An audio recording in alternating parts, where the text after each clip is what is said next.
Selamat datang di channel Cerita Cinta, channelnya cerita cinta romantis. Sebelum lanjut, mohon dukungannya dengan like dan subscribe dulu. Istri yang tak dianggap, bagian 35. Ruang bawah tanah itu telah disulap menjadi kamar mewah. Dindingnya dipenuhi wallpaper elegan, lantainya berlapis karpet tebal, dan di pojok ruangan tampak seorang ART muda menyajikan minuman segar. "Mama!" teriak Laras saat melihat ibunya. Ia berlari memeluk Farida erat, seolah menumpahkan semua amarah dan kepedihan yang ia simpan. "Nak, kamu harus sabar dulu. Tenang, Mama akan bebaskan kamu, dan bukan cuma itu. Mama akan balaskan semua dendammu ke Anjani. Dia akan tahu rasa," ucap Farida sambil membelai rambut anaknya. "Mama jangan cuma ngomong, jangan banyak mikir kayak kemarin-kemarin. Kita udah terlalu lunas sama dia," kata Laras geram matanya memerah. "Tenang saja. Kali ini tidak ada ampun," jawab Farida tenang. Ia membuka tasnya dan mengeluarkan bungkusan makanan. "Nih, Mama bawain makanan kesukaan kamu. Dimakan, ya?" Laras tersenyum senang. "Terima kasih, Mama. Mama memang yang paling ngerti aku." Farida berdiri, merapikan rambut dan kacamatanya sebelum melangkah keluar kamar mewah itu. Sebelum meninggalkan ruangan, ia menoleh ke arah Norman. "Jaga anakku baik-baik, jangan ada yang menemui dia kecuali aku, mengerti?" "Baik, Nyonya," jawab Norman cepat. Namun saat Farida berbalik, mata Norman masih terus mengikuti kepergian wanita itu. Tatapannya menurun sedikit, lalu naik lagi. Dalam hati ia bergumam, "Kenapa menonjol banget, ya?" Ia cepat-cepat mengalihkan pandangan, berharap tak ada yang menyadari pikiran kotornya. Tapi di tempat seperti ini, rahasia dan kebusukan mudah tersembunyi di balik tirai kemewahan. Sementara di tempat lain, Raka memandangi kontrakan sederhana itu dengan tatapan kosong. Seorang penghulu duduk tenang di ruang tamu mungil, yang telah disulap seadanya menjadi tempat akad. Entah dari mana Lucy mendapatkan penghulu ini, perempuan itu memang selalu punya cara. Raka menghela napas panjang, bukan seperti ini pernikahan yang ia bayangkan. Tapi Lucy terlalu licik untuk dikelabui, dan harga dirinya sebagai Raka Atmaja tak bisa dipertaruhkan. Lucy memang cantik dan modis. Mamahku mungkin akan suka. Walau prosesnya kecelakaan, daripada namaku hancur karena digerebek massa, batinnya lirih. Penghulu memulai prosesi. "Saya nikahkan engkau Raka bin Atmaja dengan Lucy binti Riko, dengan mas kawin cincin emas dibayar tunai." Raka menjawab mantap, "Saya terima nikahnya." Saksi mengangguk. Akad berlangsung lancar, tanpa kemewahan, hanya mereka bertiga dan beberapa saksi yang menyimpan banyak tanya. Sebuah mobil mewah berwarna hitam mengkilap berhenti di halaman lapas wanita. Pintu belakang terbuka perlahan, dan seorang perempuan parubaya turun dengan anggun. Ia mengenakan kacamata hitam besar dan gaun berpotongan rapi, tampak begitu elegan. Farida. Norman, petugas lapas, mengernyitkan dahi saat melihat sosok itu. "Loh, bukankah 2 jam lalu dia baru ke sini? Tapi kenapa sekarang, dadanya nggak membusung?" Gumamnya dalam hati dengan penuh kecurigaan. Farida berjalan cepat ke arah sel Laras, tidak seperti biasanya yang meminta diantar. "Nyonya, mau kemana?" tanya Norman sambil menyusul. "Mau ke anakku lah, kenapa?" jawab Farida ketus tanpa menoleh. Norman tertegun, suaranya terdengar agak berbeda. "Bukankah ibu sudah kesini tadi pagi?" tanyanya mencoba memastikan. "Hari ini aku baru kesini. Tadi pagi aku di rumah," jawab Farida santai lalu terus berjalan tanpa menghiraukan Norman. Norman memperhatikan tubuh perempuan itu lebih seksama. "Kok lebih kurus ya dan gak menonjol? Yang tadi pagi kayak gitar Spanyol," gumamnya heran perasaannya mulai tak enak.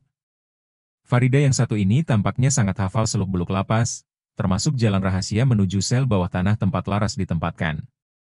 "Kenapa makin lama makin aneh, ya?" desis Norman mulai cemas. Tiba-tiba terdengar teriakan dari dalam. "Laras!" teriak Farida panik dari balik lorong rahasia. Norman langsung berlari mengikuti arah suara.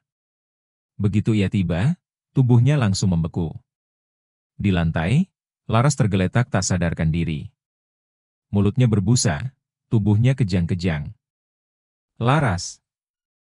teriak Farida lagi, kali ini suaranya penuh tangis. Norman segera berlari mencari pertolongan medis, pikirannya kacau.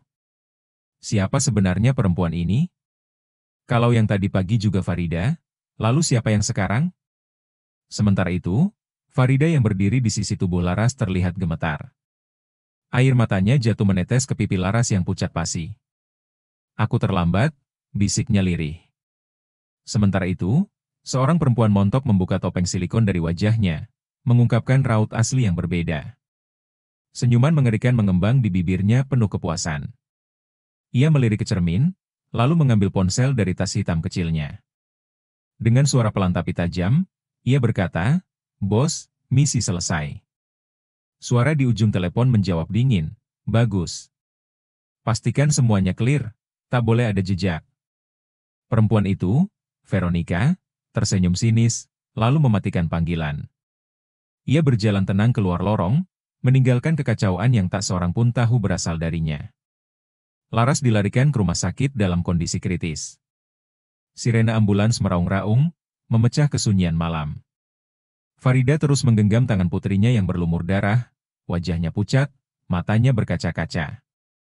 "Bertahan, nak, tolong bertahan," isaknya nyaris tak terdengar. Sementara itu di ruang kontrol penjara, Norman tampak kalut. Keringat dingin membasahi pelipisnya.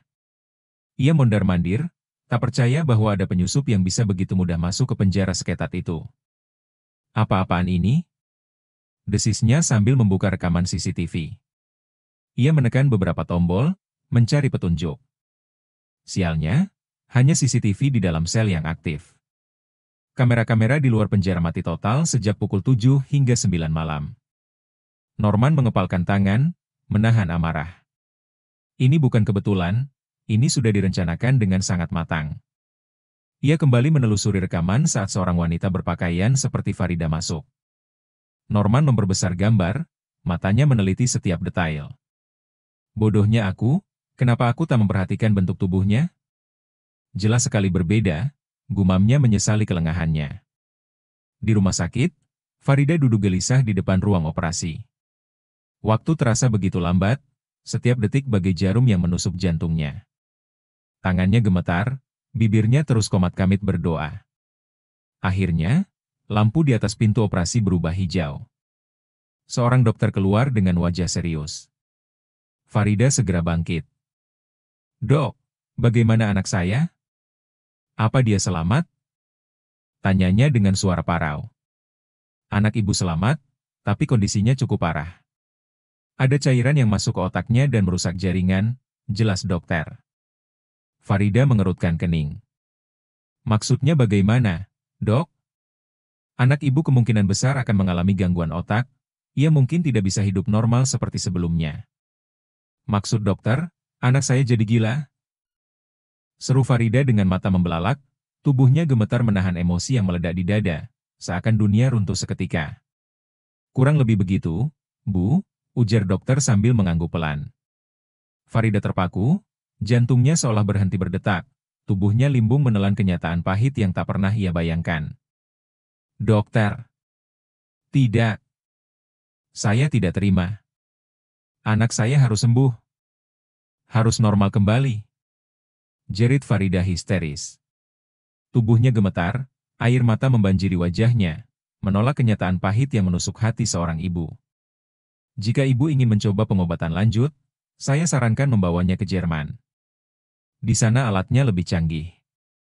Tapi risikonya besar, Bu. Antara hidup dan mati," ujar dokter menghela napas.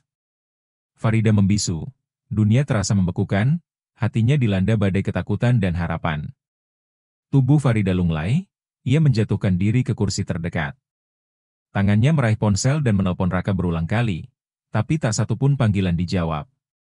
Air matanya jatuh tanpa suara, dunia seolah runtuh di hadapannya. "Pak Riki, hari ini adalah batas waktu Anda mengembalikan uang yang Anda gunakan," ucap Andre dengan nada tegas.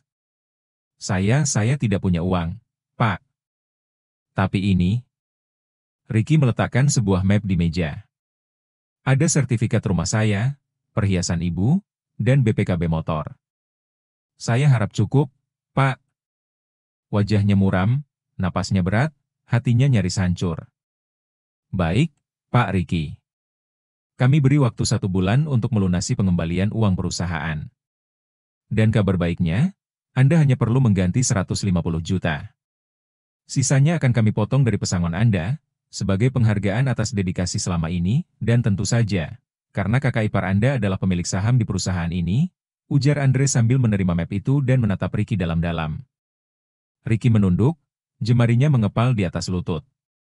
Rasa malu, lega, dan perih bercampur jadi satu. Dunia tak sepenuhnya memihak, tapi hari ini ia diberi kesempatan kedua, dengan harga yang sangat mahal. Maksudnya apa, Pak? Saya tidak mengerti, tanya Ricky dengan kening berkerut. Dadanya sesak, firasat buruk merayap perlahan, seolah ada kebenaran pahit yang disembunyikan.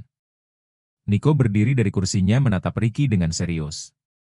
Ada satu hal yang mungkin belum kamu tahu, Pak Ricky, ucapnya pelan namun tegas. Kamu bisa masuk ke perusahaan ini karena rekomendasi dari Reno, kakaknya Anjani, istri kamu.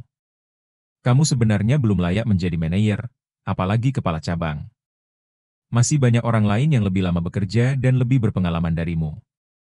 Apa? Ricky terbelalak, terkejut. Sekali lagi, nama Anjani muncul dalam percakapan penting hidupnya.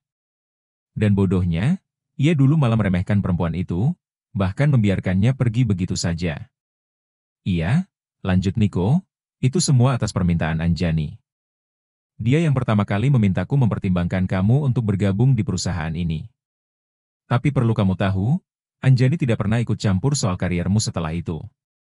Justru Reno yang banyak membantu dan memberikan rekomendasi untuk kemajuanmu.